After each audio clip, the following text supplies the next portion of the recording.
Welcome to our channel. We hope you enjoy our narrated stories. Beth was eagerly preparing for her first all-night sleepover party.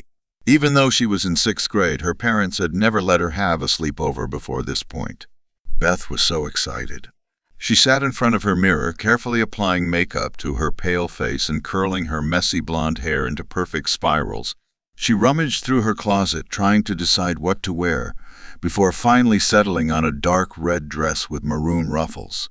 The dress was very pretty and brought a smile to Beth's face. Beth looked through her vanity, attempting to find a suitable nail polish. She painted her nails slowly, taking extra care to not smudge the polish. Finally, with all 10 nails painted to perfection, Beth leaned back in her chair and waited patiently for the polish to dry. She watched as the colors deepened and solidified, the glitter catching the light and casting dancing shadows across the room. After a few minutes, she tentatively touched one of her nails to see if the polish was dry. Satisfied, she smiled to herself, admiring the way the red and gold glitter complemented her skin tone. With her appearance sorted, Beth headed downstairs to get everything ready.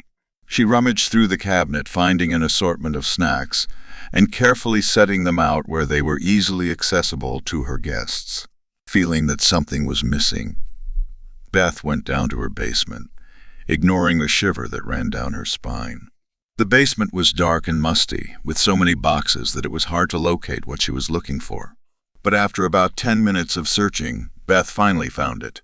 She grabbed an old dusty wooden board, feeling a sense of excitement and apprehension as she did so. The board had been passed down from her great-grandmother and was rumored to be a tool for communicating with the dead.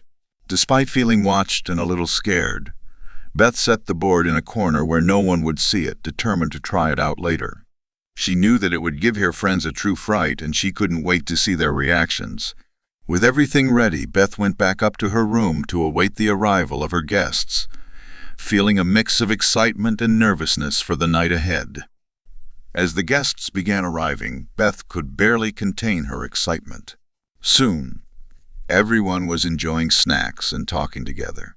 Beth was having the time of her life at her birthday party. She had planned everything to perfection, and all her friends were having a great time. Even Sarah, who was usually reserved, was laughing and making jokes with the rest of the group. Beth had a special surprise planned for her friends in the basement. She had spent days preparing for this moment, and she couldn't wait to see the looks on their faces. As they made their way down the stairs, Sarah gasped at the sight of the many boxes that filled the room. Curiosity got the best of her, and she asked, "What's in all of these boxes, Beth?" Beth grinned mischievously and replied, "This used to be a newspaper shop run by a family who sold newspapers. But one day, their daughter disappeared without a trace." Sarah shivered but didn't say anything more.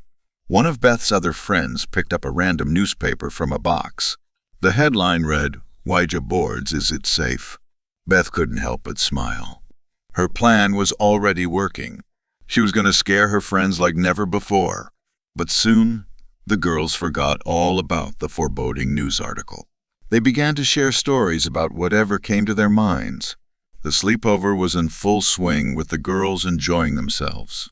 Suddenly, Beth pulled out an Ouija board, and Sarah felt uneasy, especially after hearing about the girl who had disappeared.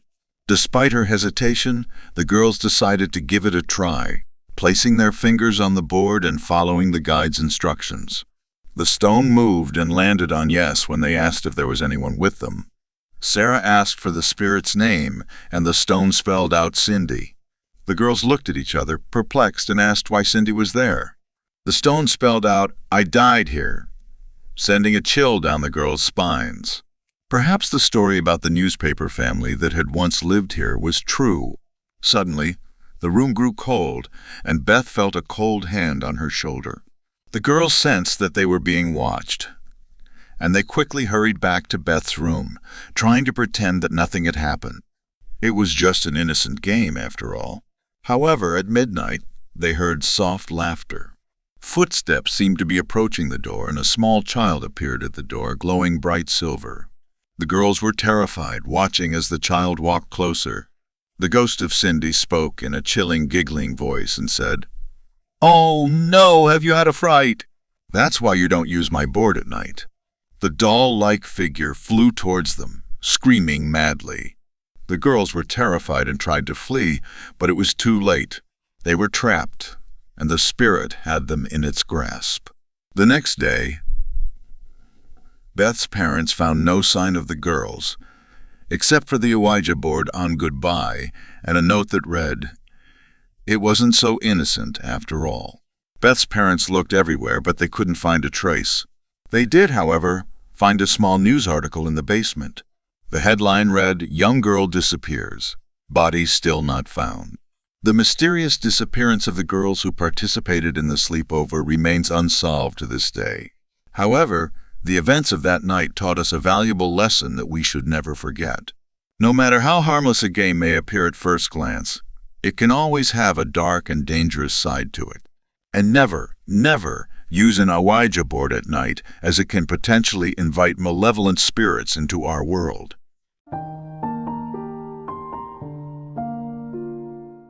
The end.